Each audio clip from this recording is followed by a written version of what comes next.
Est-ce que tu as déjà voulu parler en nouvelle langue mais tu avais peur de te tromper? Tu connais des mots mais quand vous parlez, ils disparaissent? Tu ne sais pas avec qui pratiquer? Ou tu apprends dans ton pays et il n'y a pas vraiment de contexte pour parler? Si tu as répondu oui, alors cet épisode est pour toi. Aujourd'hui, je vais parler de l'apprentissage d'une langue, de comment notre cerveau fonctionne, de mes expériences personnelles. Et je vais partager des astuces pratiques qui m'ont vraiment aidé. Apprendre une langue, surtout le français, ce n'est pas facile. Notre cerveau est plus complexe que ça.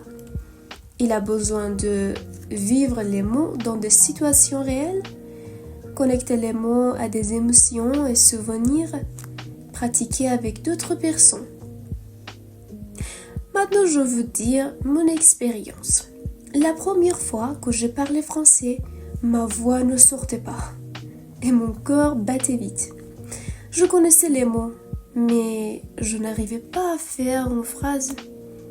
J'essayais de répéter ou de parler seul, mais ce ne marchait pas.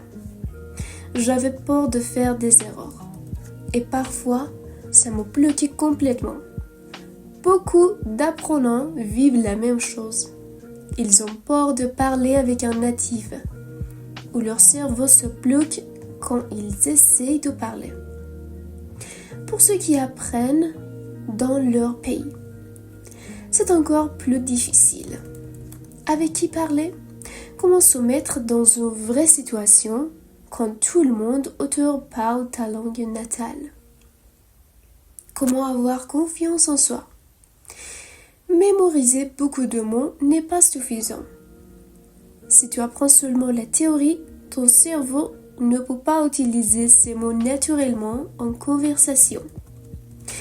Alors, on va voir pourquoi c'est difficile.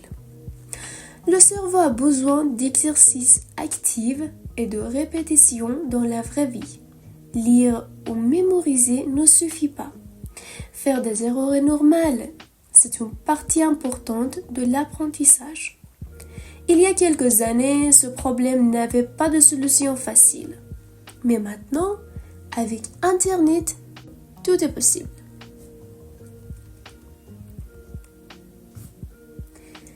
J'ai écrit les noms de 3 applications dans la description qui peuvent vraiment aider.